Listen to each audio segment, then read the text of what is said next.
99% of the people out there want to make good living. And by good living, I mean make 5-10 times what you could at your current job, be able to spend time with your family, have control of your business, be able to build generational wealth. All these things can be done with a lifestyle business. What you can't do with a lifestyle business is you can't make Chris Sacca rich. Hey, podcast listener, even if you are alone in your entrepreneurial journey, know that today, right now in your earbuds, you are joined by thousands of entrepreneurs from all around the globe seeking to grow better, more profitable, location-independent businesses. If you'd like to learn more about what we do and download our entire back catalog, check out tropicalmba.com. So Ian, Taylor, and myself, we all love this new podcast called Startup. We decided we'd make a show that sort of is a companion to it. Startup is a story of a guy named Alex Blumberg. And if you listen to a lot of podcasts and radio, you probably have heard his work. I mean, he worked on This American Life, and he created a show called Planet Money. I remember listening to Planet Money when I was, driving to my job in Carlsbad, California. It's just so cool to see him start a new company and one that creates high-quality podcasts, no less. And he created a podcast that sort of documented the whole process. And actually, why don't we hear it in Alex's words? I love podcasts. I love making them. I love listening to them. But there's all kinds of podcasts out there, from a couple people talking around a mic to the kind that I make and that I have a particular soft spot for, which focus on storytelling and journalism. And of course, we have a soft spot for those kinds of podcasts too. So if you haven't yet listened to the first 14 episodes or season 1 of Startup, you should go do that right now. We'll wait for you. If you have, we hope you find this discussion interesting, and we hope that you'll help us continue it, either on Twitter. There's been some talk. I think Terry Lynn and Chris Sacca were talking on Twitter, and maybe even Alex will join the conversation. So maybe you could help us reach out to him. Of course, a discussion of this one, and this is a spoiler alert, will be at tropicalmba.com/Gimlet. So before we jump into it, I just want to set the scene, because a lot of the tension in Startup revolves around Alex's need to get investment to start this company. And so there's this whole, should it be a startup? Should it be a lifestyle business kind of tension at the core of it? And that's why we really wanted to jump into it. And so to sort of set the stage, I thought I could play an excerpt to give you a taste of the amazing production quality and just the vibe of this show. So I don't know what really fair use is. So Alex, I hope you don't mind if I play about a minute of Startup, one of my favorite minutes. This is an excerpt of episode 14. We're going to hear Alex talking about one of his most prominent investors, Chris Sacca. And if you don't know who Chris Sacca is, I encourage you to do a few Googles around there. He's done an amazing interview on This Week in Startups and is a really cool character in this whole story. So let's just listen to that excerpt. Episode 1 of Startup began with me pitching Chris disastrously the idea of this company. If I were calling an Uber right now and it said it's going to be here in 2 minutes, and that was all the time you had, what are you doing? So I'm making a network of digital podcasts that we will monetize. That is going to meet. Sorry. But then in episode 6, he and his partner Matt decided to invest, which I told my co-founder Matt Lieber about over the phone. I just got off the phone with Matt Zero. Right. And I'm in. They're in? That's awesome. And having Chris Sacca as an investor, it has been awesome, but also, if I'm honest, a little stressful. Because all of a sudden, Chris and I are in this brand new relationship, a relationship unlike any I've ever had before. Chris is no longer a guy whose money I want. He's now a guy whose money I have. And he has opinions about how I'm handling it. So we're going to respond to this in 3 parts. So the first part, we're going to talk about what Startup represents in the zeitgeist and in the podcasting world. In the second part, we're going to discuss some of what we see as like the ironies of the venture capital world. We've got a couple bones to pick in that section. And in the third part, we're not going to just critique. We're going to try to offer some solutions. Like maybe what if Alex came to us instead of Chris Sacca? What would we say from a lifestyle business perspective? And just a caveat, we're using Startup as a chance to talk about some ideas that we're passionate about it, but this isn't a criticism of Startup. It's an incredible show. We hope that you'll go listen to it. It's certainly inspiring, for us. Okay, so we'd love to hear your thoughts on this one. All the show notes, links, and discussion will be at tropicalmba.com/Gimlet. This discussion, by the way, is with my business partner, Ian, the boss man, and with Taylor Pearson from taylorpearson.me. So we start off this episode by discussing, what we thought was inspiring about startup.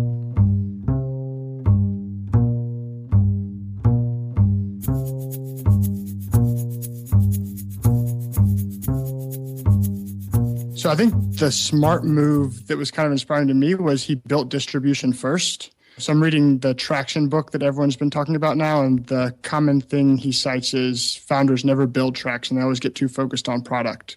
And he did this really creative thing where he was able to build the product and leverage the product to create distribution. So he had his distribution strategy mapped out before he even launched the business. I go back and forth because I don't think this business should have taken VC. However, that drama created a lot of story traction. So I'm sort of torn by it, right? Because the arc of taking and getting big money and then having to do something with it is really dramatic. Whereas maybe if he was just you know what, I'm going to make a really good living telling good stories, it might not have been that interesting. Yeah, I agree with that. And what also might have happened is it would have made, like you said, for a much more boring show. Essentially, it would have just been his wife yelling at him about all the credit card debt, would be my guess. Ian, what do you think? What was something smart that came out of the series for you? You're like, wow, that's really clever and new. I think along the same lines, basically, is that he launched his business by telling a story. And that's what you see all these internet marketers doing these days, is doing it in front of people and launching their business. Like Brandon Dunn is a great example of that, He's on Twitter, promoting his stuff constantly. He's oh, I just finished writing my sales letter. I'm so tired. All these humble brags, They're doing the work right in front of you so you can see it. And that's what Alex did. And I think it's really smart. And I'm going to listen to all his other shows. Aren't you guys? Yeah. The part of the reason I'm so attracted to this show is it's a popularization, it's a professionalization of what we've seen in our space for years. The Rob Wallings, the Mike Tabers, the Brandon Dunns, the Dan Norrises. We've been watching this for years. The practitioner, preacher, podcaster. I'm going to disagree, too, with the narrative arc thing. So I think there's some truth to that the gravity, because he's raised all this money, kind of makes a bigger narrative. But what's scarce isn't great stories, it's great storytellers. And he's a great storyteller, right? The best sales guy in an organization is still selling the same product. He's just telling a better story than everyone else. He could have told a great story about anything. He just happened to tell it about raising a bunch of money. Well, to that end, did you guys learn anything about podcasting or business from listening to Alex's story? I certainly did. I think I learned a similar thing that they learned too on the Gimlet show, which is how dispersed, I guess, podcast listeners are and where they're coming from, and the people that we think are podcast listeners and the people that we have no idea about. These guys were really shocked. They had projections I don't know what it was, 20K an episode listeners. It turns out it's 200K. Trying to figure out where all these people are coming from is really exciting and interesting. There was an episode, I can't remember which one it was, but it was a similar one that we hear, Dan, all the time, which is I was listening to this guy's podcast and then I got turned on to her podcast and then through this friend and that friend. It's people go through this maze and they find this podcast. Yeah. And it's because it's so illegible and it's so hard to find these things right now. It's pretty crazy. It's telling your friend about a television show, but not telling them what channel or network it's on. It's good luck.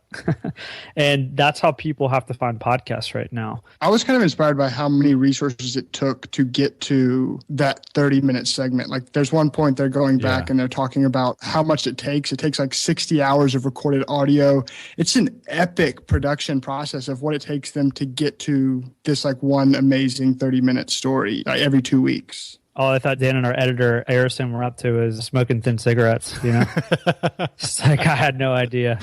I recently heard Fred Wilson talk about the power of blogging, talk about how important it was for him just to articulate his ideas in ways that were legible to other people on a regular basis. And I think that's one thing I really thought was amazing about what they're doing, which is they're learning so much by being transparent and legible to the outside world. By saying, here's what we're doing, here's a clear way that you can get value from it and weigh in, people are coming to them with resources, with advice, and plus they have to face down their own demons. I think it's a really difficult mindset transition for new entrepreneurs, having to be disagreeable. And Alex strikes me as one of the nicest guys in the world, but people were mad at him. Like, he can't please everyone, even though he's a very nice, interesting guy. I think it's a really good lesson in the types of interactions you're going to have if you want to be an entrepreneur. There's a real value in this, in being transparent. You're going to have to up your game in terms of the way you communicate with people. So, Taylor, in your view, what is startup whispering? What's the sort of hidden message behind the popularity of this show?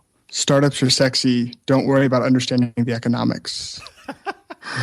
That was kind of the overlying message I got. And I think one of the big things I walked away from listening overall was startups are sexy now. It's like really sexy to like founder is a very sexy word in certain circles. And like a lot of people like put that on your LinkedIn profile, whatever, because it sounds cool, not necessarily because it means they have a profitable or successful, however you want to define that, business. And I think we'll come back and touch on this, but if you understand the economics and the implications and what that entire ecosystem looks like, and you want to go raise venture capital money, that's awesome that like that option is now available, but it's not really laying out what all those implications and what like the second and third order effects and cost are of that decision. I totally agree with that. Sitting here in Austin this week, South by Southwest, like I see a bunch of people walking around with their corporate t-shirts. Probably some of those people are employees. And I think one of the things that I listen to on the show is like everybody is working these long hours and they're like very, very excited about this process. And like it's not clear if like any of these employees have equity shares or anything like that. But like one thing is clear is like everyone is super stoked to be like sacrificing everything in their life to be a part of this project. And there's something very exciting about that. And I think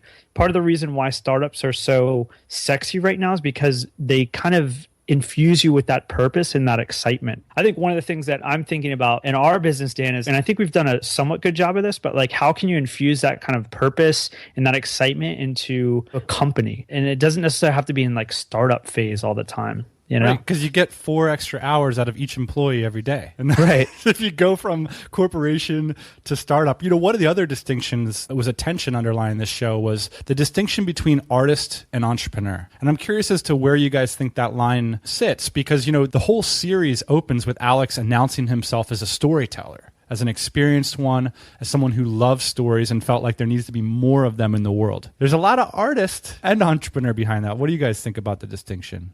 So I don't like this question at all, actually. I think it's something I've run into because I identify as both in a lot of ways. And I think it's a false dichotomy. And increasingly, the mindset I have about it is I see myself more as an investor, able to deploy either the artist or the entrepreneur as I want. So I think kind of the thing I go back to with that is the 4-hour work week. And what was kind of revolutionary about the 4-hour work week was he redefined currency, right? So you can make money, you can have time, or you can have mobility. Those were the 3 he defined.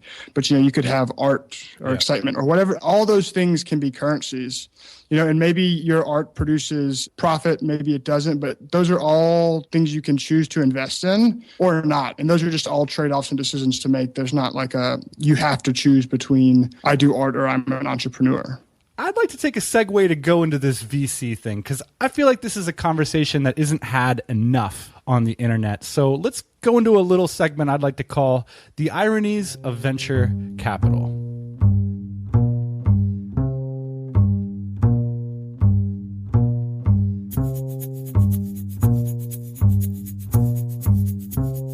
So I was sitting at a startup event that Dave McClure from 500 Startups hosted in San Diego about a year ago. And he's sitting up at the front of the room before he comes on. And he's kind of joking around with the crowd. And he starts his talk and he's talking about being a venture capitalist. And he goes, you know, if you think about it, being a venture capitalist is a pretty sweet business, right? Like I write, I sit around, I talk to entrepreneurs, I fly around the world. And I'm sitting there thinking, I'm like, man, that sounds a lot like running a lifestyle business. You know, you wonder, like, all these guys running venture capital firms, like, why aren't they running startups? Why are they all venture capitalists? Okay, episode 14, I think it was the most important episode for me in this whole thing, because Chris Sacca got back on and he started to talk about the distinction between a lifestyle business and a startup. And he gave a pretty good definition. He gave his definition of what a lifestyle business is and what a startup is. And when he's explaining what a lifestyle business is, of course, he's talking like, yeah, you know, it's like basically you can make some good money, but like, you know, not enough money for me, basically. So what I really take issue with here is a couple of things. Number one, I know people that have lifestyle businesses that make a ton of money and they have a ton of fun and they have a ton of freedom. And number two, it was never really brought into question whether or not he should take VC money or not, and in what this business would look like if it was a lifestyle business. And number three, when Chris Sacca was talking about Travis, he was talking about, he gave this whole story of him playing Wii with his dad on Christmas. Travis, the founder of Uber, just to be clear. Yeah. He's kind of like, at that moment in the show, they were contrasting Alex's personality. Basically, someone who doesn't want to like give up everything in order to win money life, right? Like, because he's got a family, he's interested in podcasts. He's like a very talented, exceptionally talented, not a freak of nature. And Travis from Uber is basically, he's one of the Avengers. And Chris is interested in finding and working with Avengers. It's obvious why that is, because Chris benefits greatly from having these kinds of personalities and these kinds of people that don't have families and they don't care about anything except for their startup. Chris is massively incentivized to find these people. The real issue that I take with that is that that's not 99% of the people out there. Yeah. 99% of the people out there want to make a good living, and by good living, I mean make 5-10 times what you could at your current job, have a bunch of time off, be able to spend time with your family, have control of your business, have plenty of money, be able to build generational wealth. All of these things can be done with a lifestyle business. What you can't do with a lifestyle business is you can't make Chris Sacca rich. Yeah. And I think that's the whole issue here. I think it really is. And I felt similarly emotionally galvanized, like, shocked, because this he's pitching his script, and when you look back over the first season, the first 14 episodes, most of the dramas come from the fact that they raise VC. The whole episode about whether we should start more shows to spend all this money, like, are we going to, heaven forbid, become profitable too soon? How do we raise money in the first place? Like, all the drama came from this decision that wasn't really evaluated. And we could have had other sorts of drama, like, what's the quality level of our show? The artistic direction, the product. We could have talked a lot more about that. But instead, it was really about, like, what do we do with all this money that we have now that we don't really need? I've found some other ironies. Try this on for size. I thought it was very interesting how one of the world's greatest podcast storytellers, I think Alex has distinguished himself as that now, his story worked for everybody. It worked for the Google product team, who worked for him for free. It worked for the world's leading business naming firm based out of New York City, Lexicon. They worked for him for free. It worked for armies of listeners who enjoy the show. It worked for armies of would-be investors and advice givers and commiserators. It worked for pretty much everybody except for the VCs. Did you guys notice that? Because what a great irony here is, like, everybody's on board with this except for you guys. It's a small little bubble, and I think that it's a very interesting bubble, but it's definitely these dudes' worlds, Like, Alex could have started a small business, and I think small businesses are, there's 28 million, 30 million small businesses in the United States. Over 50% of the working population works in a small business, right? And a small business is generally anything below 50 million annually. Right. So it's like small businesses are the fabric of this country, and they employ more people and they change more lives, I think, than startups do. But startups are sexy. And also, I think that's a false dichotomy. So I think back to like Jason Cohn, like, just because you start as a lifestyle business or bootstrap company or small business, you can go raise investor capital. Like, if he got 1 year down the road and had a bunch of traction, had a bunch of listeners, and was making a good living and running a successful business and hanging out with his family, he goes, you know what, I really want to turn this into $1 billion company. He would have had more to go back and show investors. Like Jason Cohn, who founded WP Engine, ran it bootstrapped, I think, for the first 2 years and got to a certain point where he thought there was this huge market opportunity that he wanted to scale into. And then he went and raised investor money and had more leverage as a result. It's not necessarily an either or. I bet a lot of these investors put their money in for vanity reasons, like for fun reasons. And even that was made explicit in a few cases. So it's weird too that then Chris Sacca comes on the program and is like, hey, I'm concerned that you guys are becoming profitable too soon. Like, that's dangerous. You should be really spending more of this money. Alex goes from somebody who's a great storyteller to somebody who's basically supposed to be like a great strategist or a great organizational scaler, which might not be the case for him. So there's another danger there. I'll just put that out there because I want to get to this final point in this segment. And this might not be an irony, but it's annoying to me that VCs have completely monopolized the how to build a business conversation in this space. right?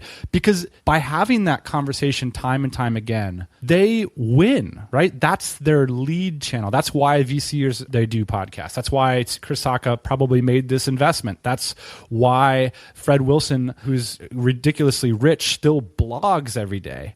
It's because by leading the how to build a business conversation, they're getting leads. They're getting people to come through the door looking for money like Alex. And one thing that's shocking about it is when you listen to these conversations between Alex and Chris and all the other investors that they're pitching, the investors are less interesting than Alex. Right? Alex has seen something that they don't really see. They're talking more in generalities, like saying words like scale and multiple and tech innovation and things that investors say. But platform. Alex, on the other hand, is a guy who really sees the pain of like, hey, I love this variety of storytelling and there's not enough people that can sustain it and do it. And this is a real opportunity. I mean, so I think that's one of the really frustrating parts is like Alex is the guy here who sees how to make value. Now, it might not be Uber value or Airbnb value, but it's a lot of value.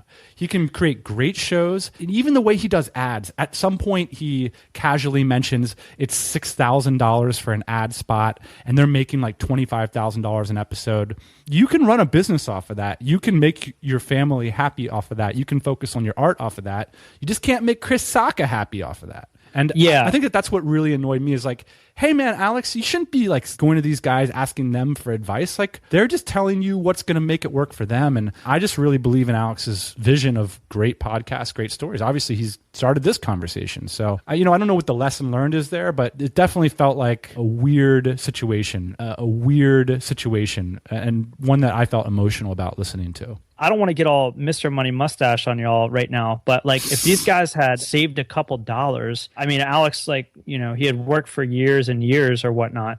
Like if these guys have saved a couple dollars, like we might not even be having this conversation. I mean, we're all kind of skeptical on what the value of these VCs is outside of the money that they've brought to the table. Well, if you take the money off the table, like it's going to be really interesting to see in the future if we get to hear the story of how instrumental these VCs are in helping them grow into a great business. All right. And I think you're right, Dan, to say like, hey man, this guy, Alex, he's got a vision for what this thing can really be. Does he even need their help? All right, so that's a great seg. Let's give our pitch to Alex about what maybe we would do if we were in his boots.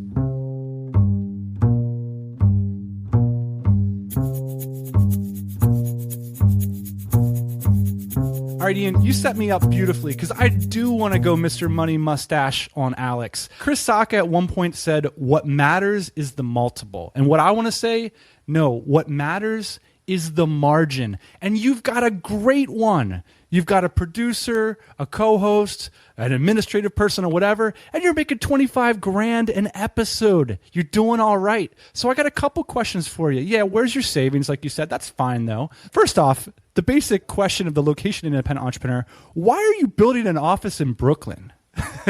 Like let your people work from home. You can go office route later, but I don't see any point in that. Why don't you, I guess they're inheriting this culture from like, we all got to be in the room together. We all got to be boiler room, like 12-hour days. It's nonsense. You can actually write down what it takes to produce an episode, and people can go about producing those episodes from wherever they choose. It's possible. A lot of people do it. So you could have basically started this business on much, much less. I kind of have this magic number in my head, guys, for lifestyle businesses, which is $50,000. If you can get to $50,000 in sales, that's a living, right? And once you can get to a living, I feel like that's like your first foothold on the rock face. And when you can get that solid foothold, you can look above, evaluate the path, and make your way up it. So I don't see any need to get like these super smart, I went to Northwestern and I want to make $125,000 a year to produce podcasts. That's ridiculous. Maybe you can get to that someday, but why not start out, just produce your own podcast, put out one a week, hustle up the ad model, hustle up the revenue, get to your $50,000 and then start employing a remote staff. I don't see any reason why with a couple friends, a couple shows, you can't be making hundreds of thousands of dollars a year working from home with a remote staff. The other thing is, leverage the story like you've already been doing. You've got great people that love this stuff. They want to get involved for less than they would be making at the big broadcasting firm because they can work from home, they can live anywhere, and they get to be involved in something cool. So you don't even need to start doling out equity at the beginning. So this is my advice, is to focus on your art, get to that 50 grand first foothold, and then maybe you can take on investors at that point if you're saying, you know what would be cool? We take exactly what we did here and we do it with 10 other shows. That's my advice. So for me, the first thing you start with is this like Ramit Sethi social scripts thing. Like there are these hidden social scripts which people follow, right? He's sitting in New York. He's around all these startup guys. All these guys are talking about raising venture capital. And so he kind of like falls into this, and not necessarily because it is or it isn't what he wants. And he's really thought about all the implications. So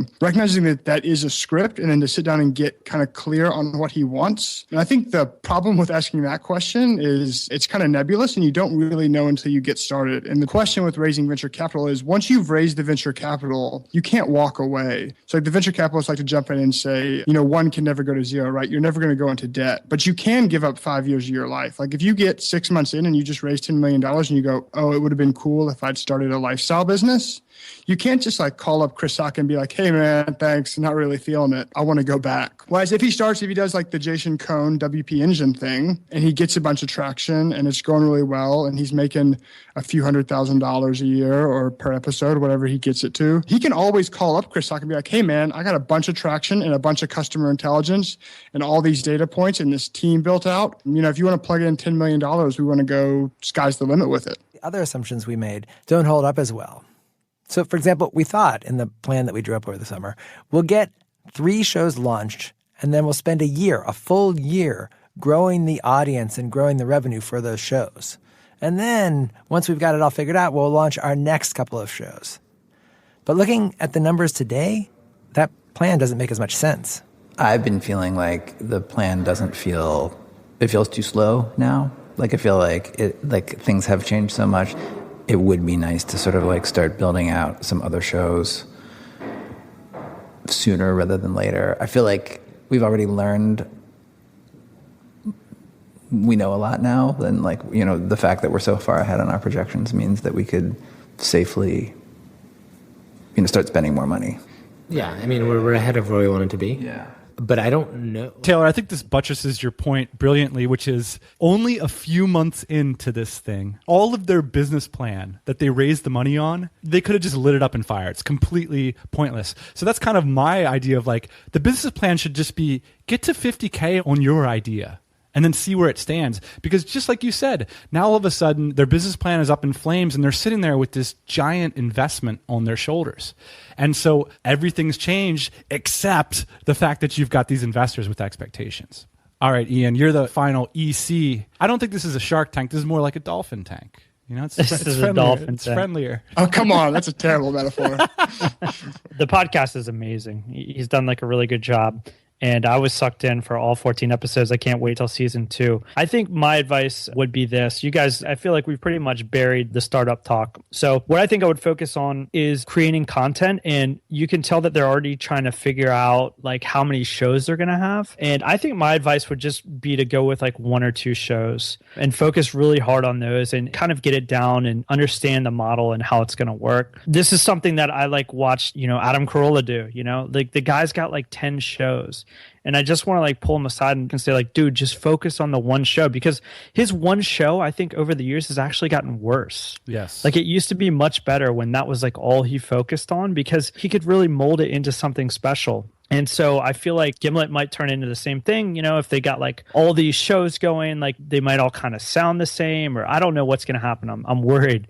I just hope that they focus on the 1 or 2 shows. But, the problem, of course, is like, well, ad revenue, it's like you can only charge so much per episode because you can only inject so many advertisements. And it's like, well, we got to make the investors happy. So we're probably going to have 10 shows. So again, that's where the art might start to get pulled apart a little bit. So Taylor, it's one thing that you go on about, but this whole space is just dying for new revenue models. And I think there might be a middle ground between what you heard in Startup, where Alex basically gave his listeners a chance to invest, versus what used to be done with public radio. Remember when you used to listen to public radio, they would say it's our investor drive, and it was like really annoying. They would do it time and time again because really the benefit of being an investor wasn't that good and it was complex. Whereas I think these online shows could offer a lot more more, a lot cheaper to their listeners. Could you imagine a show like Startup at the beginning of every season calling for an investment round? It's kind of like a Kickstarter. Like, to be a gold level investor in that season, it was like $1,000. And like for that, you get a mention on the website. You get to come to the behind the scenes conference call, investor call at the end of the season. You get to log on to the forum or whatever. There's just some benefits that wouldn't cost Gimlet anything to provide. So I do think, yeah, you got to do more than just ads if you're going to do that. And I think there's potential for that. And there's so many product models too. I thought of listening to the show where, well, one's like kind of what you said, which is Dan Carlin from Hardcore History. And that's basically what he's done with that. He solicits donations and he's not making a killing, but he's making a living producing this amazing podcast. And then the other guy I thought of was John Lee Dumas from Entrepreneur on Fire. I'm sure there's tons of like back-end products that if he made this like amazing podcast for startups, he could turn around and do something like what John Lee Dumas has done with Entrepreneur on Fire, which last time I looked was not a bad business. Not a bad business. All right, guys. Well, it wasn't a bad business talking to you guys this week. I really appreciate your perspectives. We'd love for this to be the beginning of the conversation. So if you guys would like to join us, we'll all be in the comments at tropicalmba.com/Gimlet. Hey, thanks for listening to the Tropical MBA podcast. You can go to tropicalmba.com, get access to hundreds of back episodes and all kinds of other goodies. Load up your iPod. That is the cheapest way to fly business class on your next international flight. We will see you next Thursday morning, 8 a.m. Eastern Standard Time.